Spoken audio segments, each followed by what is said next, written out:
A paz do Senhor seja derramada sobre nós, sobre cada um dos nossos familiares, nos dando saúde, nos dando paz, nos dando harmonia, nos dando maturidade e vigilância, até que o Senhor venha. E hoje eu quero falar para vocês sobre escatologia, né? A escatologia é o campo da teologia que diz respeito ao estudo das últimas coisas, da segunda volta do Senhor, do retorno de Cristo, da ressurreição, do arrebatamento, do julgamento final, das bem-aventuranças, dos redimidos com Cristo e o castigo dos condenados que não aceitaram Jesus como Salvador. Mas particularmente eu quero falar aqui de Apocalipse 20, de 1 a 10, o milênio. A palavra milênio não está na Bíblia, está há 1000 anos. Que 1000 anos formam um milênio, né? Da derivação latina.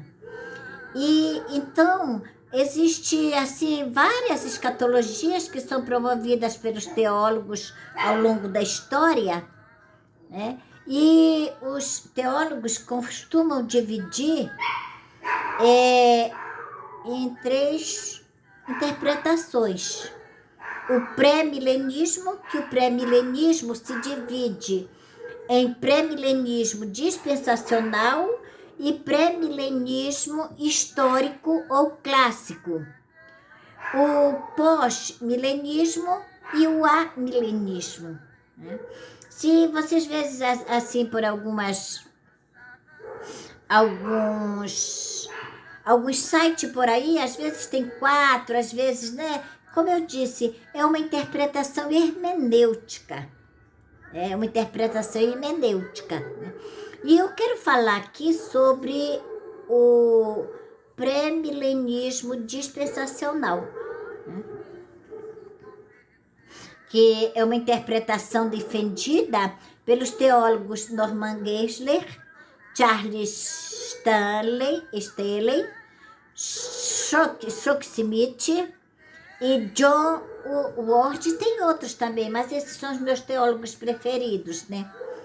E então nós vemos assim que a interpretação do final dos 1000 anos do Apocalipse 20 depende de certos fatores, como eu já falei, relacionados com a hermenêutica, né, da interpretação de cada cristão, né? E, por exemplo, até nós vemos que o pastor Silas Daniel, ele se diz pós-milenista, né? Pós-milenista e preterista dentro da metodologia, né? Que isso também é um outro estudo, né? Então, eles são diferentes, que nós aceitamos isso, aceitamos aquilo. Como eu digo sempre, eu deixo muito assim para Deuteronômio 29. As coisas ocultas a Deus pertencem, né? Vamos deixar Deus responder, deixar lá em Deuteronômio 29. Mas vamos ver aqui, de acordo com a interpretação de alguns teólogos, por exemplo, Davi Guzik, né? É um teólogo que eu gosto bastante, e esse que eu estou falando aqui é um estudo de Davi Guzik, e um teólogo americano, né? E então nós vemos que a hermenêutica do pré-milenismo dispensacional, ela é estritamente literal. Do ponto de vista interpretar as escrituras desta maneira, né, com uma perspectiva de dispensacionalismo. Nós sabemos que essa corrente de dispensação foi inventada no século XIX, foi criada no século XIX, desculpa, né? Então, o dispensacionalismo, o pré-milenismo dispensacionalista, ele tem como um reino terreno de Deus, do qual Cristo reinará, um futuro plano redentor para Israel nacional, um período de 7 anos de grande tribulação, e a rejeição do idioma profético, né? E também o pré-milenismo dispensacional sustenta que uma tribulação de 7 anos, que eles defendem que defendem essa tese de interpretação, está em Daniel no capítulo 9, no verso 27, que procederá de um período de 1000 anos, que é Apocalipse capítulo 20, do verso de 1 a 6, durante o qual Cristo reinará no trono de Davi, segundo Lucas capítulo 1, verso 32. E imediatamente antes do tempo da grande tribulação, todos os santos mortos ressuscitarão de seus túmulos e todos os membros vivos da igreja serão arrebatados com eles para encontrar com Cristo nas nuvens. Segundo 1 Coríntios, capítulo 15, dos versos 51 e 52. 1 Tessalonicenses, capítulo 4, no verso 15 a 17. Isso é conhecido como o arrebatamento. Durante este tempo de tribulação, haverá 3 anos e meio de paz mundial sobre uma figura do anticristo. Os defensores dessa interpretação pré-milenista dispensacional, eles se embasam ali no livro de Daniel, no capítulo 7, no verso 8, em Apocalipse, no capítulo 13, no verso de 1 a 8, que estabelecerá uma paz mundial, segundo Apocalipse, capítulo 7, de 1 a 15, seguido por 3 anos e meio de maior sofrimento, Apocalipse, capítulo 6, verso 18.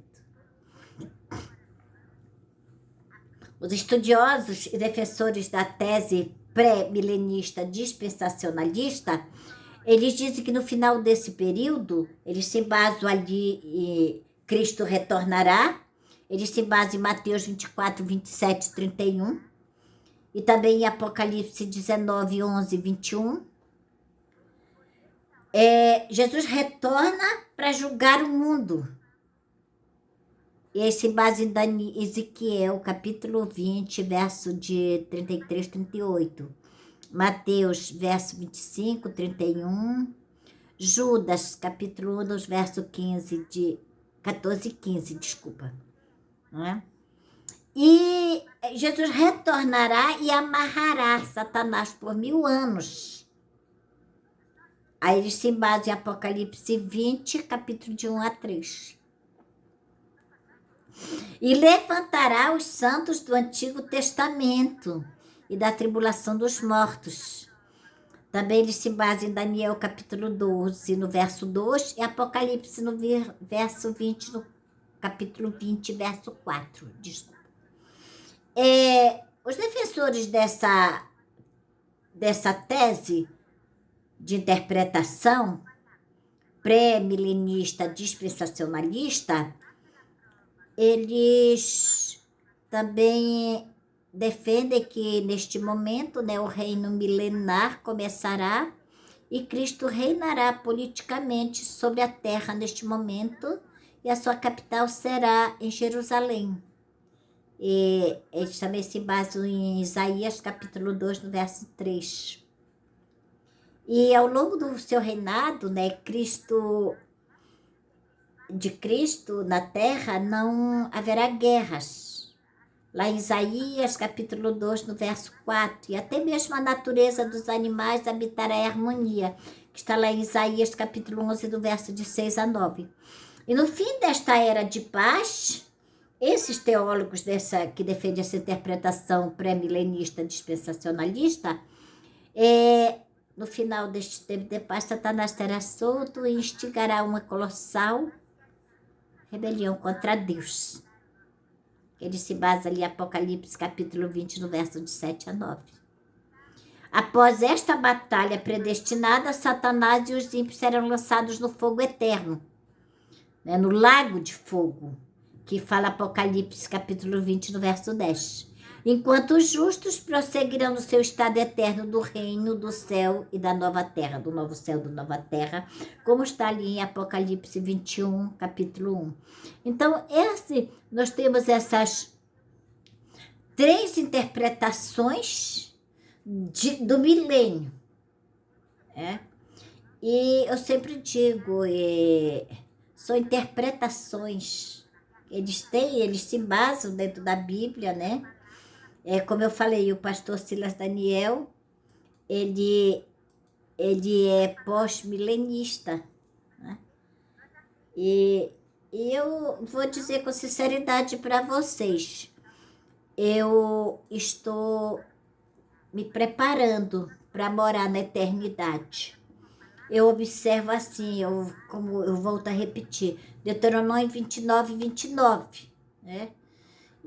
Mas é bom estudar. Então, eu estou trazendo isso para vocês, né, estudiosos da Bíblia, que vocês vão pesquisar mais, se aprofundar mais, né? Mas para mim, o importante é realmente ir lendo a Bíblia, os versículos obscuros, a Deus pertence, e nos preparar cada vez mais, como diz Apocalipse no capítulo 22, no verso 15, 14 e 15, para que nós possamos entrar na cidade pela porta. E nós sabemos quem ficará fora, né? Das mansões celestiais. Lá em Apocalipse nos fala sobre isso.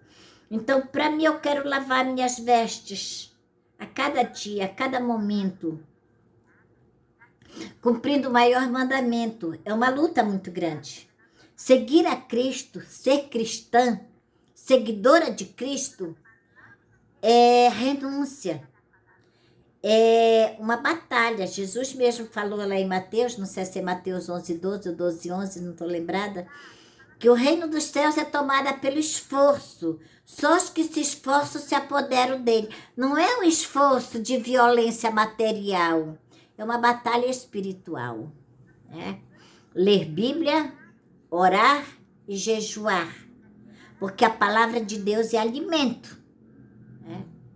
A oração é a plenitude com o Espírito Santo, é intimidade. E o jejum é fortalecimento, né? Mas que vocês possam ir buscar mais o conhecimento no milênio, sobre o milênio, né? E que o pré-milenismo dispensacionalista, o pré-milenismo histórico clássico, o pós-milenismo e o amilenismo, né, que eu também venho trazer depois no outro vídeo. Fiquem todos na paz de Cristo e que Deus esteja conosco hoje e sempre. Amém, amém, amém.